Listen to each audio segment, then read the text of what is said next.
दुरितानि देव सवितरदुरितानि परासु यद्भद्रं तन्न आशुभ। ॐ सहना भवतु सहनौ भुनक्तु सह वीर्यं करवावहै तेजस्विनावधीतमस्तु मा विद्विषावहै। ओम शांति शांति शांति। ओम श्री परमात्मा नमः। सांख्य कारिका का हम स्वाध्याय कर रहे थे, जिसमें कारिका संख्या 54 पर हम विचार कर रहे थे, विचार प्रारंभ किए थे। कारिका में कारिकाकार ने कहा, तत्र जन्म मरण कृतं दुःखं प्राप्नोति चेतनः पुरुषः लिंगस्य विनिवृत्तेस्तस्मात् दुःखं स्वभावेन। करेंगे तत्र लिंगस्य आविनिवृत्तेः चेतनः पुरुषः जन्म मरणाकृतं दुःखम आपनोति। ये जो पुरुष है, ये जो आत्मा है, यह सुख दुख को अनुभव करता है। किस प्रकार से अनुभव करता है? तो कह रहे हैं कि जब तक यह लिंग शरीर है, इसके अनिवृत्ते है, निवृत्त होने पर्यंत, यानी कि जब तक लिंग शरीर रहेगा, स्थूल शरीर के बाद भी लिंग शरीर रहता है, वह नष्ट नहीं होता। उसको एक तरह से नित्य माना जाता है, चिरकाल अवस्थायित्व होने से। वह जो लिंग शरीर है, जो या तो प्रलय में नष्ट होगा अथवा मोक्ष हो जाने पर नष्ट होगा, तत्व ज्ञान की प्राप्ति हो जाने पर नष्ट होगा। तो जब तक वह लिंग शरीर नष्ट नहीं हो जाता, तब तक स्थूल शरीर के नष्ट हो जाने पर भी वह देहांतर की प्राप्ति करवाता रहता है। उसका संसरण पूर्वकृत धर्माधर्म के अनुसार होता रहता है, और वह संसरण जब होता है तो संसरित करके पुनः दूसरे स्थूल शरीर को प्राप्त कर लेता है माँ के गर्भ में, फिर वहाँ भी शरीर को पूरा करके फिर तीसरे शरीर को प्राप्त कर लेता है। इस प्रकार इसकी संसरण की प्रक्रिया बराबर चलती रहती है, और इस संसरण की क्रिया बराबर चलती रही, इसी को जन्म कहते हैं। सूक्ष्म शरीर, एक शरीर को छोड़ करके दूसरे स्थूल शरीर को प्राप्त कर लिया, दूसरे से तीसरे स्थूल शरीर को प्राप्त कर लिया, यही जीव का जन्म है। पुनरुत्पत्ति प्रत्यभाव, न्यायकार ने कहा कि मर करके पुनः शरीर धारण करना, यह जो आत्मा का है अथवा सूक्ष्म शरीर का है, वही जन्म है। और जब जन्म है तो वहाँ से दुख प्रारंभ हो जाता है, क्योंकि जन्म का, दुख का कारण ही जन्म है, जन्म ही दुख का कारण है। इसलिए न्यायकार ने एक क्रम बताई और कहा कि दुख जन्म प्रवृत्ति दोष मिथ्या ज्ञानानाम उत्तरोत्तरा अपाय तदनंतरा अपायाद अपवर्ग। उत्तरोत्तर कार्य कारण भाव संबंध है इसमें। दुख जन्म प्रवृत्ति दोष मिथ्या ज्ञान। तो दुख का कारण क्या है? तो जन्म। जन्म का कारण क्या है? प्रवृत्ति, यानी कि ये पुण्य पाप रूपी प्रवृत्ति। प्रवृत्ति का कारण क्या है? दोष, ये जो राग द्वेष। और दोष का कारण क्या है? तो बोलते मिथ्या ज्ञान। तो इस प्रकार है, सबके मूल में मिथ्या है। अब कोई कहेगा मिथ्या ज्ञान का कारण है, तो कारण क्या है? तो कहते हैं कि मिथ्या ज्ञान का कोई नहीं है, क्योंकि मूल का मूल नहीं होता, अंत में कहीं ना कहीं एक कारण पर जाकर टिकना ही पड़ता है। तो मूल जो है वो मिथ्या ज्ञान है। तो इस प्रकार से ये जो जन्म है, यही जन्म ही दुख का कारण, क्योंकि सब अनुभव करते हैं कि यदि शरीर न रहे तो कोई दुख नहीं है। यहां तक कि शरीरगत जो दुख है उसको मिटाने के लिए हम निद्रा का आलम्बन लेते हैं, और निद्रा में क्या होता है? हम शरीर भाव को भुला करके आत्म भाव में चले जाते हैं। यानी कि शरीर भाव की विस्मृति ही समस्त सुखों का आधार है, क्योंकि जब तक शरीर भाव रहता है तब तक बेचैनी रहती है, तब तक दुख रहता है। और जैसे शरीर भाव से ऊपर आत्मा भाव में जाते हैं, वहां एकदम समस्त प्रकार के दुखों से निवृत्ति तात्कालिक रूप से लगती ही है। तो कहने का तात्पर्य है कि दुखों से यदि आत्यंतिक निवृत्ति है, किसी को यहां तक संवेदनशीलता हो गई, ये सब संवेदनशीलता की बात है। कौन कितना संवेदनशील है, कौन कितनी मात्रा में दुख को इस जगत में देख रहा है, उसके आधार पर ये सब निर्णय होते हैं। सबके एक जैसी स्थिति नहीं होती। इसलिए जो यहां तक देख लिया कि शरीर के माध्यम से थोड़ा भी दुख हमें नहीं चाहिए, थोड़ा भी दुख नहीं चाहिए, और जिसने ये सोचा कि नहीं सुख प्राप्ति के लिए दुख तो सहन करना ही पड़ता है, जो ये मान लिया तो फिर वो उस दुख को दूर करने की भी चेष्टा नहीं करेगा, उसको मान लेगा इतना तो होना ही है, उसको एक शरीर या सृष्टि का स्वभाव मान करके, स्वधर्म मान करके स्वीकार कर लेगा। परंतु जो यह माने कि नहीं ये भी हमारे लिए त्याज्य है, तो वो उसके कारण ढूंढेगा, और कारण ढूंढते ढूंढते पाता है कि देह ही इस दुख का कारण है, जन्म ही दुख का कारण है। तो जन्म से बाहर निकला जाए, तो जन्म से बाहर निकलने के लिए क्या करना चाहिए? तो फिर कहना कि ये लिंग शरीर है एक, ये लिंग शरीर सूक्ष्म शरीर जो है स्थूल शरीर के नष्ट होने पर भी नहीं नष्ट होता, वहीं सारा काम गड़बड़ाता है, वहीं ले जाकर के आत्मा को दूसरे शरीर से पकड़ा देता है, फिर उससे उठाकर तीसरे शरीर में पकड़ा देता है। तो क्या करे कि जो ये सूक्ष्म शरीर है इसी को ही नष्ट कर दे, तब तो काम खत्म हो जाएगा, न संसरण होगा, और न संसरण होने से जन्म की प्राप्ति होगी, जब जन्म ही नहीं तो दुख कहां से होगा। यहां बात आकर अटकी। उसी को कारिकाकार ने कहा कि तत्र लिंगस्य अनिवृत्ते चेतनः पुरुष जरा मरण कृतं दुखम आपनोति, कि जब तक आत्मा के साथ ये सूक्ष्म शरीर लगा रहता है तब तक ये चेतन पुरुष जरा मरण कृतं दुखम, जरा मतलब बुढ़ापा, मरण मतलब मृत्यु, जरा से उत्पन्न दुख, बुढ़ापा से उत्पन्न दुख, मृत्यु से उत्पन्न दुख जो है उसको वो अनुभव करता रहता है, क्योंकि शरीर में आ गया तो शरीर का धर्म को त्याग नहीं सकता। शरीर में बुढ़ापा आएगी, शरीर में मरेगा, तो बाकी सब तो झेल लेते हैं, बाकी बालपन बालपने में चला जाता है, उसमें कोई समस्या हो ही नहीं थी, कोई चिंता नहीं रहती, सब माता पिता के भरोसे बालक रहते हैं, निश्चिंतता पूर्वक कट जाता है समय। उसमें थोड़ा सा दुख भी होता है तो उनको सुख स्वीकार करके मान लेते हैं, कोई ज़्यादा समस्या नहीं होती।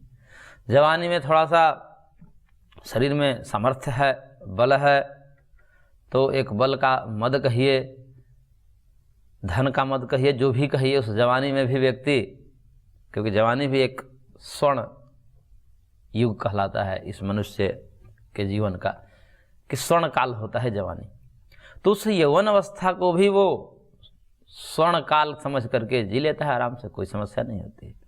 लेकिन क्या वह जरा को, बुढ़ापा को टाल सकता है?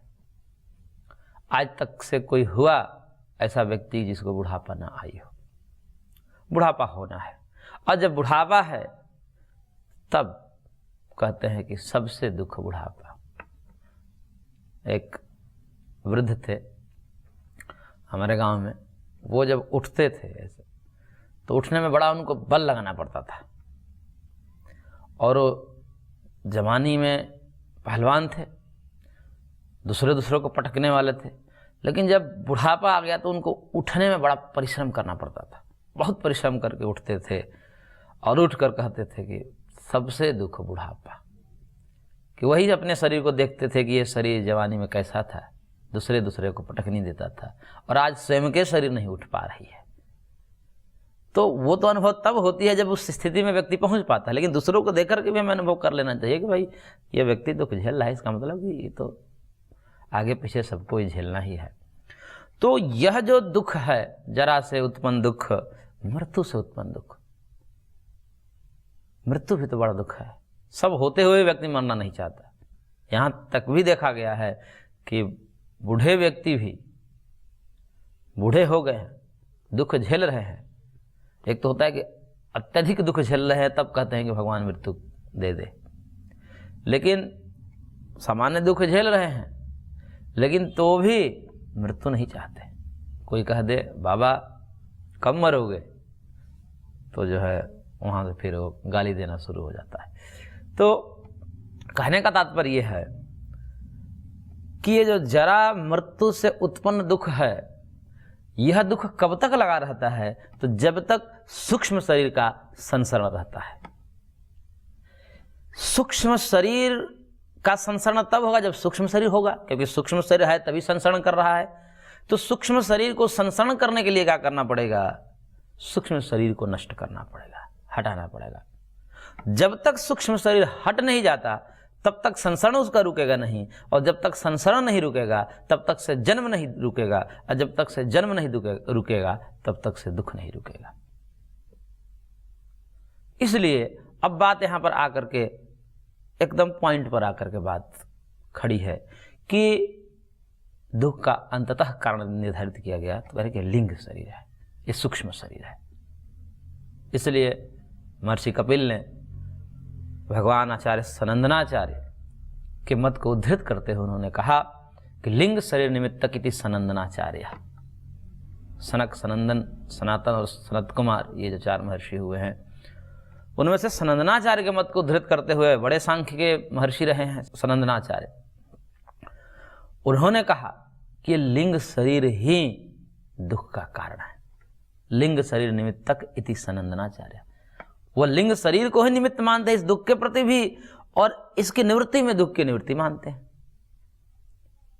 तो लिंग शरीर को हटाना, जब तक लिंग शरीर हटेगा नहीं तब तक दुख हटेगा नहीं, तब तक वो जरा जन्म से उत्पन्न जो दुख है, मृत्यु से उत्पन्न जो दुख है, उसको पुरुष चेतन अनुभव करता ही रहेगा। इसलिए क्या करना पड़ेगा, तस्माद दुखम स्वभावेन। इसलिए दुख स्वाभाविक रूप से किसका धर्म है, लिंग शरीर का धर्म है। यानी कि लिंग शरीर है तो स्वभाव से दुख होगा ही, कोई रोक नहीं सकता। तो उस लिंग शरीर का ही सुख दुख धर्म है, आत्मा का धर्म नहीं है। आत्मा न सुखी है न दुखी है, आत्मा तो चिद्रूप है, सद्रूप चिद्रूप है आत्मा। तो सद्रूप चिद्रूप आत्मा है, उसमें सुख का लेस नहीं है, दुख का लेस नहीं है, वो ज्ञान स्वरूप है, वो पूर्ण है, इस प्रकार से है। लेकिन ये सुख दुख कैसे होते हैं, ये लिंग शरीर के कारण। वह लिंग शरीर भी स्थूल शरीर के साथ जुड़ करके ये सब तामझाम करवाता है। इसलिए कारिकाकार ने कहा कि तत्र जन्म वर्ण कृतम दुखम प्राप्नोति चेतनः पुरुषः लिंगस्य विनिवृत्ते तस्मात् दुखम स्वभावेन। इसलिए दुख स्वाभाविक है। यदि लिंग शरीर है तो दुख स्वभाव से उत्पन्न हुआ। क्यों? क्योंकि लिंग शरीर का ही स्वभाव है दुख। लिंग शरीर है तो दुख होगा, क्योंकि स्थूल शरीर को प्राप्त करेगा, वो रुकेगा ही नहीं, बिना उसके रुक ही नहीं सकता, बिना स्थूल शरीर के। तो इस प्रकार से अब ये वार्ता जो है मुख्य प्रयोजन की तरफ लौटी है। प्रसंग बहुत ही महत्वपूर्ण है। अभी तक जो प्रसंग था ये सब तार्किक था, थोड़ा सा बौद्धिक था, लेकिन अब जो प्रसंग आ रहा है कि जो मुख्य प्रयोजन था कारिकाकार का, सांख्य का, कि भाई दुखों से निवृत्ति कराना, तो उन दुखों के स्वरूप को यहाँ पर बताया कि दुख किस प्रकार से होते हैं, दुख किसका स्वभाव है। तो दुख लिंग शरीर का स्वभाव है, आत्मा का स्वभाव नहीं। यदि आत्मा का दुख स्वभाव होता तो फिर कोई भी आत्मा सुखी नहीं हो सकती, कोई भी आत्मा दुख से निवृत्त नहीं हो सकती। तो फिर सारे के सारे ये जो मोक्ष की परिकल्पना, दुख से छूटने की परिकल्पना, ये सारे के सारे शास्त्र वेद सब व्यर्थ हो जाते। और शास्त्र वेद और परंपरा और महर्षियों का अनुभव,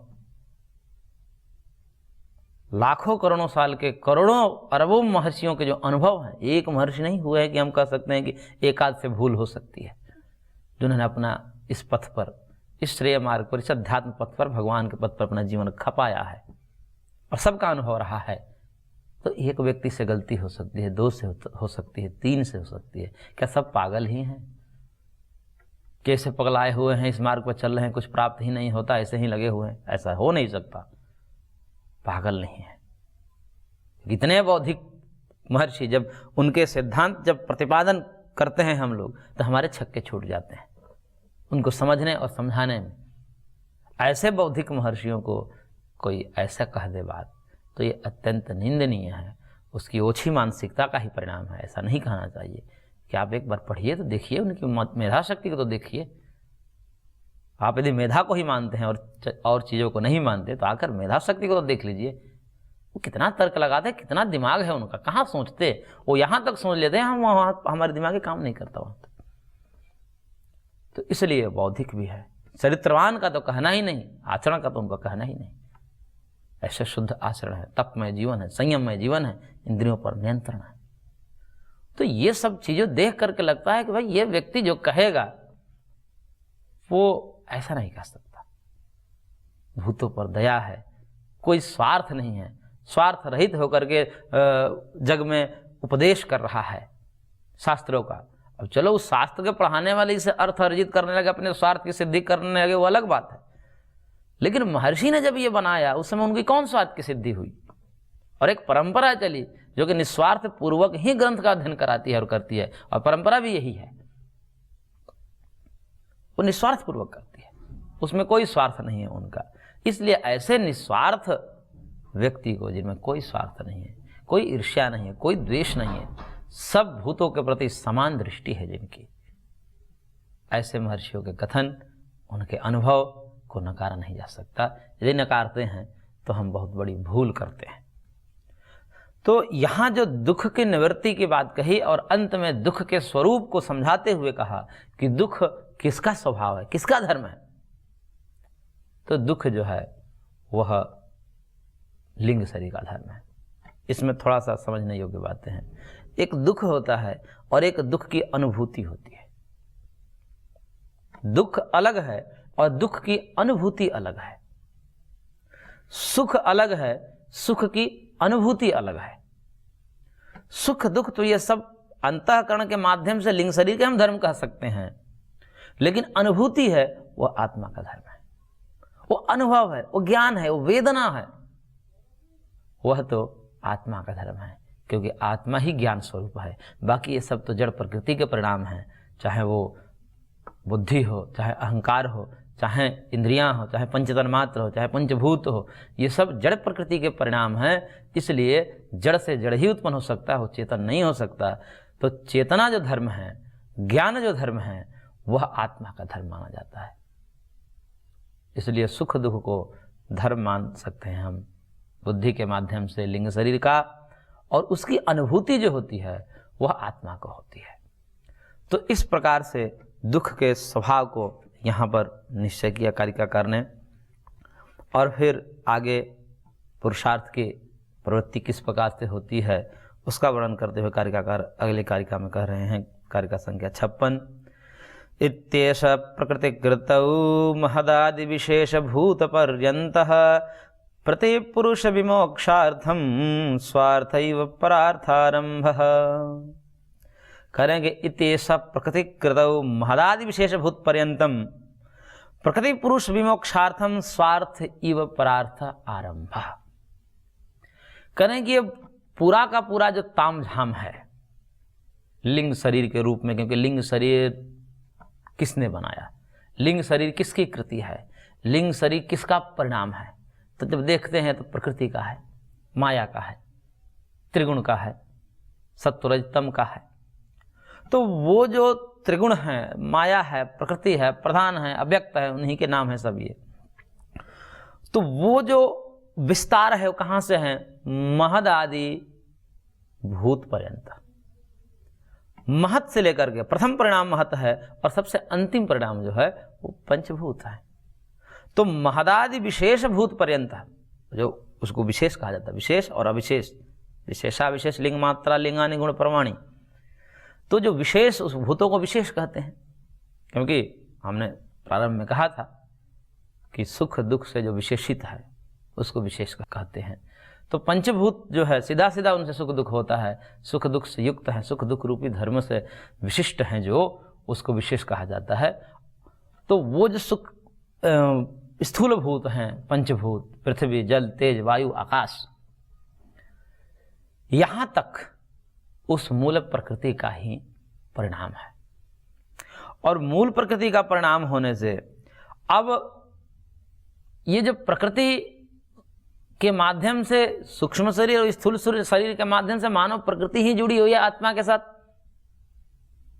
क्योंकि सॉफ्टवेयर और हार्डवेयर इन दोनों के माध्यम, ये दोनों कार्य किसके हैं, प्रकृति के ही हैं। स्थूल शरीर और सूक्ष्म शरीर ये दोनों कार्य प्रकृति के हैं, और इन्हीं से जुड़ा हुआ आत्मा जीव सुख दुख को भोग रहा है। तो जब दुख को भोग रहा है तो इसके जुड़ाव के कारण ही भोग है, वो दुख की अनुभूति है, इनके जुड़ाव के कारण है। अब बात आई कि जब प्रकृति का संसर्ग है, प्रकृति का जो जुड़ाव है, इसके पीछे क्या कारण है, किस हेतु से, किस कारण से प्रकृति सूक्ष्म शरीर और स्थूल शरीर के रूप में आत्मा के साथ संबंधित होती है, इसके प्रति क्या कारण है। तो कारिकाकार ने कहा प्रतिपुरुष विमोक्षार्थम, प्रत्येक पुरुष के मोक्ष के लिए, प्रत्येक पुरुष को उसको दुखों से छुड़ाने के लिए प्रकृति सूक्ष्म शरीर और स्थूल शरीर के रूप में उससे जुड़ती है कि तुम छूट जाओ। यानी कि पुरुष को मोक्ष दिलाना, पुरुष को दुखों से निवृत्त करना ही प्रकृति के जुड़ाव का कारण है। तो कहेंगे ये तो भाई प्रकृति के जुड़ाव का कारण हो गया, इसमें प्रकृति का क्या रोल है? क्योंकि जब दो तत्व आपस में संयोग बनाते हैं तो दोनों का कोई ना कोई स्वार्थ होता है, कोई ना कोई प्रयोजन होता है। तो चलिए ये तो प्रयोजन पुरुष का है, दुखों से छूटना, क्योंकि छूटने की इच्छा, संकल्प, ज्ञान ये सब तो पुरुष में है, क्योंकि वो चेतन है। जड़ प्रकृति में ये सब चीजें तो हो नहीं सकती। तो वो जड़ प्रकृति का क्या प्रयोजन है? ये तो हम पुरुष का प्रयोजन मान सकते हैं कि पुरुष इस प्रयोजन से प्रकृति के साथ जुड़ा, लेकिन यहां पर सिद्धांत तो कुछ उल्टा है। यहां प्रकृति जुड़ती है पुरुष के साथ, क्योंकि सिद्धांत यह है कि पुरुष निष्क्रिय है, वो कुछ कर नहीं सकता, उसको करने की कोई आवश्यकता भी नहीं है, वो निर्गुण है, वो निष्क्रिय है, व्यापक है। इस प्रकार से जब वो हो नहीं सकता तब ये आता है कि भाई प्रकृति जुड़ी है। जब वो चल नहीं सकता, हिल डोल नहीं सकता, कुछ कर नहीं सकता, तो फिर जुड़ाव कैसे? तो प्रकृति ही आकर के जुड़ गई उससे, उस आत्मा के साथ प्रकृति ही आकर जुड़ गई। तो प्रकृति जब जुड़ी है तो प्रकृति के जुड़ने का प्रयोजन बताना पड़ेगा, न कि पुरुष का प्रयोजन, क्योंकि यहां प्रकृति जुड़ती है। तो प्रकृति के जुड़ने का कारण क्या है? सूक्ष्म शरीर और स्थूल शरीर के रूप में जो जुड़ाव है आत्मा के साथ, उसका प्रयोजन क्या है? तो उसके लिए कारिकाकार ने कहा प्रति पुरुष विमोक्षार्थम, प्रत्येक जीव के उसके मोक्ष के लिए। इसलिए इसका प्रयोजन परार्थ है, स्वार्थ इव परार्थ। स्वार्थ इव का मतलब स्वार्थ जैसा लगता है लोगों को, क्योंकि कोई चीज किसी के पास सरक कर जा रही है, उसके साथ जुड़ रही है, तो स्वाभाविक रूप से लोग को देखने में लगता है कुछ प्रयोजन से जुड़ी होगी, लेकिन वास्तव में उसका कोई अपना प्रयोजन नहीं। प्रकृति का कोई अपना प्रयोजन नहीं है, कोई अपना उसको सिद्ध करना हो कि मेरा ये स्वार्थ है, इस भावना से प्रकृति पुरुष के साथ नहीं जुड़ती। प्रकृति केवल परार्थ जुड़ती है। परार्थ का मतलब पुरुष के उपकार करने के लिए। वो अपना उपकार चाहती हो ऐसा नहीं है, लोग इसको उपकार कह सकते हैं। अब इसको घुमाकर शब्द में उलझाना है तो कह देंगे कि परार्थ ही है स्वार्थ जिसका, ऐसी है प्रकृति। अब ये तो शब्द के वो है, परंतु बात यह है कि परार्थ को स्वार्थ कह देने से वह परार्थ स्वार्थ नहीं हो जाएगा, वो परार्थ ही रहेगा। कोई कह दे कि इस व्यक्ति का जो जीवन है ये लोकोपकार के लिए है, लोक का कल्याण करना यही इसके जीवन का ध्येय है, इसका अपना कोई स्वार्थ नहीं है। तो कोई आकर कह दे कि लोक का उपकार करना ही तो इसका स्वार्थ है। अब उस परार्थ को स्वार्थ कह देने से वो वस्तु बदल जाएगी, वो स्थिति बदल जाएगी, वो बदल नहीं सकती। आप कितने भी शब्द को बदल करके उस स्थिति को आप कहिए, शब्द को हटा करके केवल स्थिति को आप देखिए, तो लगेगा कि भाई ये जो कर्तव्य है ये अपने लिए नहीं जी रहा है, अपितु दूसरे के कल्याण के लिए। और दूसरे के कल्याण के लिए जीने में क्या होता है कि अपने को दुख भी देना पड़ता है, अपने को मिटाना भी पड़ता है, अपने को बहुत सारे संकटों में भी डालना पड़ता है। इसी प्रकार से प्रकृति भी अपने आप को संकट में डालती है, अपना क्षण करती है, उत्पन्न होती है, विनाश होती है, लेकिन फिर पुनः पुनः वह जीवात्मा को शरीर आदि की उत्पत्ति कराती है। कोई प्रयोजन नहीं, उत्पन्न होती है, जगत रूप में आई, शरीर रूप में आया, शरीर जीर्ण क्षीण हो गया। जीर्ण क्षीण कौन हुई? प्रकृति ही तो हुई। ये प्रकृति का ही विकार है, तो मानो प्रकृति में ही से परिणमन चलता है। प्रकृति बदलते बदलते बदलते सड़ गल के नष्ट हो गई, परंतु पुरुष का मोक्ष नहीं हुआ। तो वो प्रकृति पुनः, क्योंकि प्रकृति विभु है, व्यापक है, सब जगह है, पुनः वो कहीं और किसी शरीर के साथ उस आत्मा को जोड़ देती है। सब परमात्मा के विधान से होता है। प्रकृति चेतन नहीं है, लेकिन यहाँ पर परमात्मा के संपर्क रहते हैं। तो उस परमात्मा की प्रेरणा से ऑटोमेटिक है ये सब सिस्टम। एक बार परमात्मा संकल्प करता है, इसको प्रेरित कर देता है, तो बाकी जब चीज़ें करना है वो स्वभाव से प्रकृति स्वयं अपने आप कर देती है। बार बार परमात्मा के साथ धक्का नहीं देना पड़ेगा। बार बार जैसे कुम्हार घड़े को बनाता है तो बार बार कुम्हार को वो करना पड़ता है, उस प्रकार से प्रकृति को करना नहीं पड़ता। बस प्रकृति जड़ है, उसको एक प्रेरणा चाहिए। जैसे उपकरण होते हैं, पंखे, कूलर इत्यादि, एसी इत्यादि, उनमें बस बिजली चाहिए। बिजली चाहिए तो वो अपने आप चलेंगे। बिजली बस उसको प्रेरित करती है, कब किस यंत्र को किस प्रकार से चलना है, वो उसका क्या कार्य है, कहाँ ठंडा देना है, कहाँ गर्म देना है, ये सब उपकरण अपने आप करते हैं। ये बिजली नहीं करती, बिजली तो बस प्रेरित करती है। उसमें जो परिणमन करना है, कब कौन से अभिक्रिया करनी है, कौन से ऊर्जा को किस ऊर्जा में परिवर्तित करना है, विद्युत ऊर्जा को उष्मा ऊर्जा में परिवर्तित करना है या यांत्रिक ऊर्जा को विद्युत ऊर्जा में परिवर्तित करना है, ये सब प्रकृति उपकरण अपने आप कर देते हैं। तो इसी प्रकार से भगवान की प्रेरणा से प्रकृति अपने आप सब कर देती है। उसको करने के लिए कोई भिन्न, परमात्मा का अतिरिक्त कोई भिन्न तत्व की और आवश्यकता नहीं है। परमात्मा को भी बार बार धक्का मारने की आवश्यकता नहीं है। परमात्मा विभु है, उनकी प्रेरणा तो रहेगी, उसको आप धक्का कह लीजिए, दोनों प्रकार से कहा जा सकता है। तो इस प्रकार से कुल मिला करके प्रकृति का जो प्रयोजन है, पुरुष के साथ जुड़ाव जो है, वह परार्थ है। उसमें प्रकृति का कोई स्वार्थ नहीं है। पुरुष का स्वार्थ कह सकते हैं, लेकिन प्रकृति का अपना कोई स्वार्थ नहीं है। तो आज की कक्षा को हम यहीं पर विराम देते हैं, शेष अगले अंक में। ओम शांति शांति शांति।